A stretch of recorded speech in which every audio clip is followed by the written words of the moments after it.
Hello everyone, today I'm sharing with you a little project I've been making and been working on. I'll give you a step-by-step guide of how I did it as the video goes on, but as you can see here I've made myself a little flower storage box. Sorry about the glare, I'll just tilt it a bit. Yeah, I've seen these on Pinterest and on people's blogs, and I've looked and looked for over a year now trying to find something like this in my area with no luck, so I thought I'd give it a go myself. So I hope you like my little DIY flower storage box, and I hope you enjoy the video. So I just basically wanted to show you what it looked like before I decorated it. All it is it's a frame made out of balsa wood. I found a pack of this at the second-hand shop for $2, and it was a packet of what's that, about 4 or 5 inch wide balsa pieces, and I've just basically made up a frame.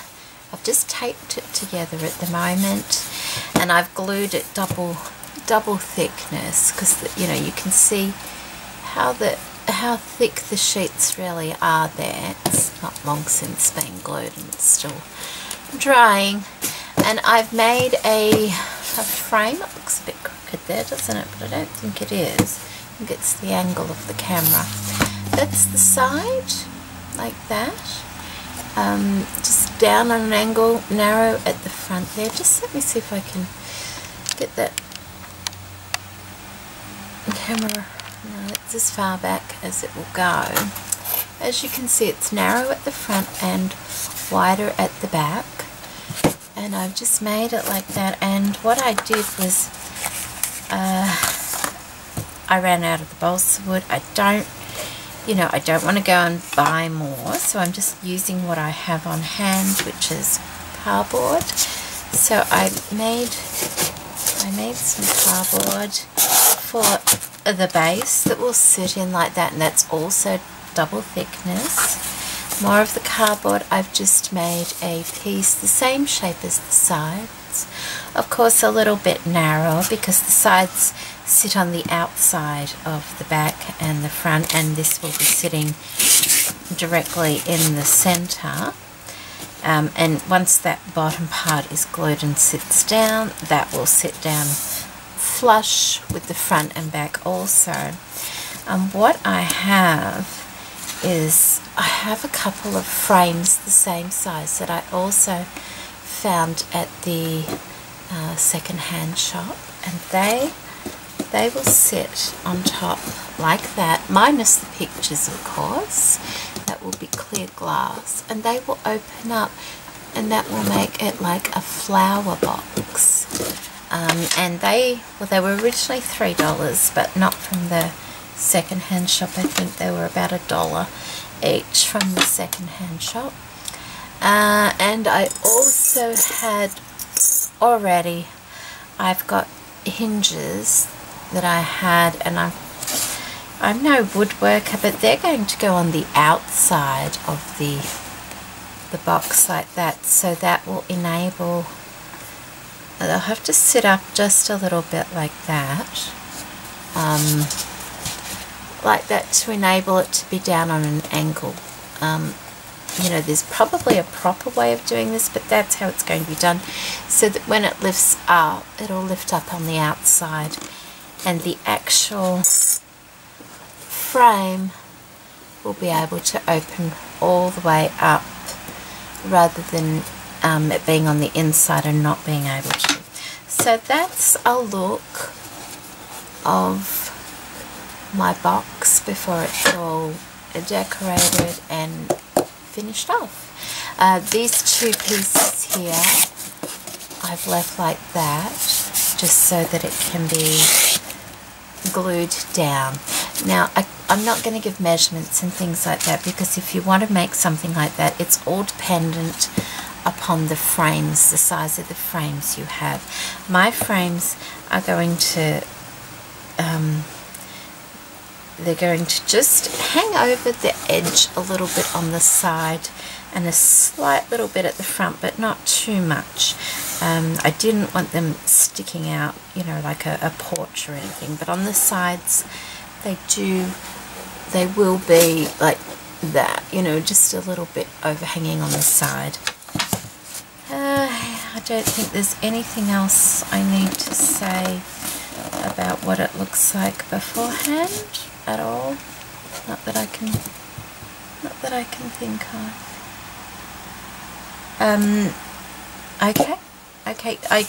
I've wanted to make something like this for a long time, but I've been sort of more on the lookout to find one already made.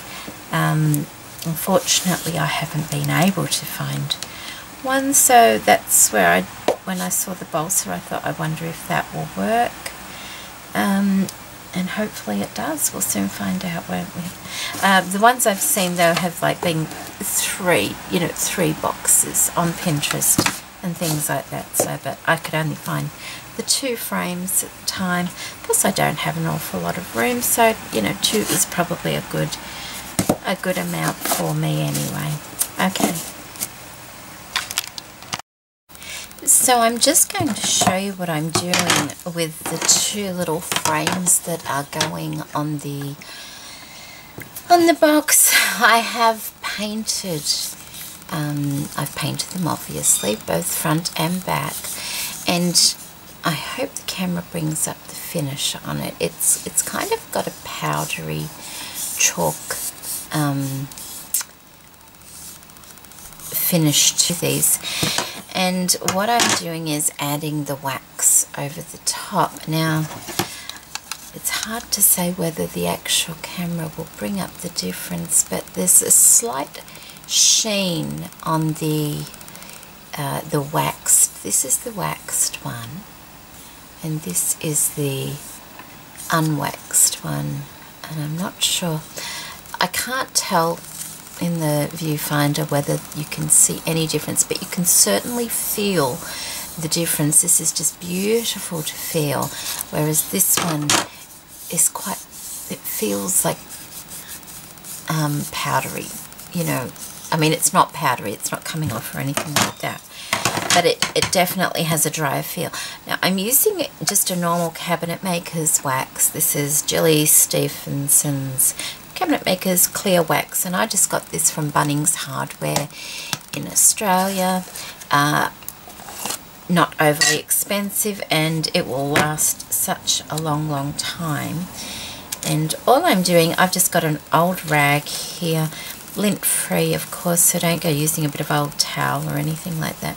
I'm just doubling it over, sort of getting a bit of a groove going actually, because there are grooves in the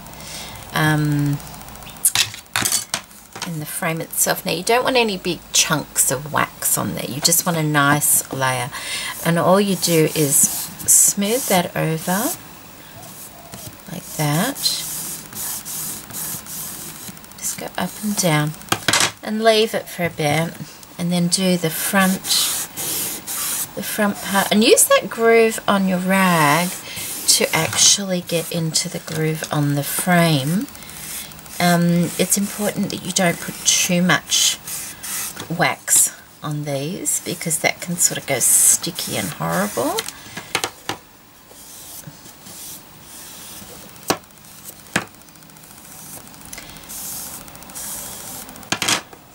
And just have a feel, and you will feel if you've missed any pieces, you will feel the wax on there. Okay, and I'm just going to pretty much do that all the way around, putting a layer of wax on there, but not too much, like I said before. So I'll just do those sides, 2 sides to start with, and now I'm going to find a clean area of this cloth. Now I know it doesn't look, it's an old rag, and that's why it's so soft and things like that. So once again, doubling it or tripling it, find the first one you did, and then start giving it a good buffer like that, and you will see a sheen on it. If you've got too much wax on it, you will find that it will grab a bit, which is not what you want. So it's sort of a learning experience, and you've got to buff it so it doesn't feel sticky at all.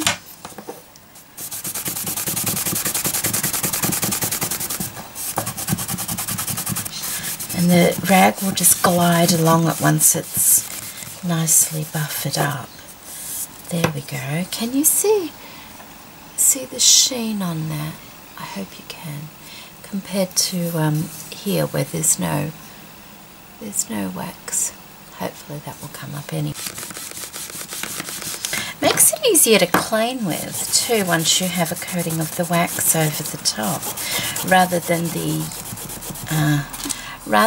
rough finish, because when you're dusting and things, it's so much easier to clean something that's, you know, got a nice finish on it, rather than something that's quite rough. You know, you'll find that it's not as easy to keep clean.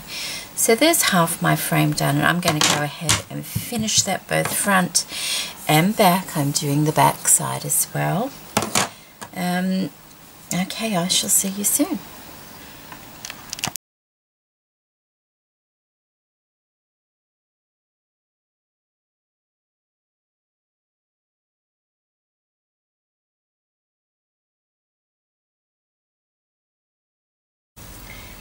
So here is the finished inside of the box. I ended up lining it all in some book paper, mainly just to finish it off nicely after having to, oh goodness, I still haven't, okay, I've still got to paint up my hinges. Totally forgot about that. I'd only done the outside. So there we go. I dropped one of my screws that I still have to find as well and put in there. Paint up my hinges.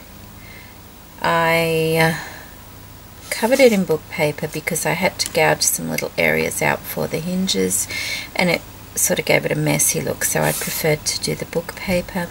I glued the inside of the glass in with glossy accents and left it overnight, and that seems to have done a really good job of holding that glass up against the rear of the frame. And that's pretty much all there is to it. So I hope you like the way it's turned out. Okay, so here is my finished box. I'm sorry about the angle and everything. Oh, actually it's not too bad. I'm just trying not to see if I go too far. I've got the light that shines in it. That's the finished box. It still needs a little bit of glass cleaning. Every time I look at it I see more smudges, but that's an easy fix, that is. Here's the front of the box I did, and that is finished, and I'm quite happy with that. It's got some stenciling and some tissue paper and some texture paste going on there, and there we go. I think if I made it again I would definitely make some changes. I wouldn't have the angle quite as high as what I've got it, and I would also put a flat part for the hinges to connect, because I've had to use these kinds of hinges, but I've had to sort of gouge out a little bit of the back wall for them to sit in, whereas had I had a flat surface, you know, from where that finishes, a flat, like an inch of flat space, I could have used a different type of hinge on it, and yeah, it would have been better. But overall, you know, considering it cost me next to nothing to do, I'm quite happy with how it turned out. I haven't put handles on the front here, basically because I've left a ledge and I can just lift that up quite easily. I'm using one side for larger dimensional flowers and the other side for larger flat flowers, and I'm still sorting through my flowers. It doesn't look many in there, does it? I'm pretty sure I have another box to go through. So, and then all my small, tiny flowers will be going in a different storage system. So I hope you like this little project. I would still love to find a proper wooden one like I've seen before, but overall I'm quite happy. Thank you for joining me. Bye bye.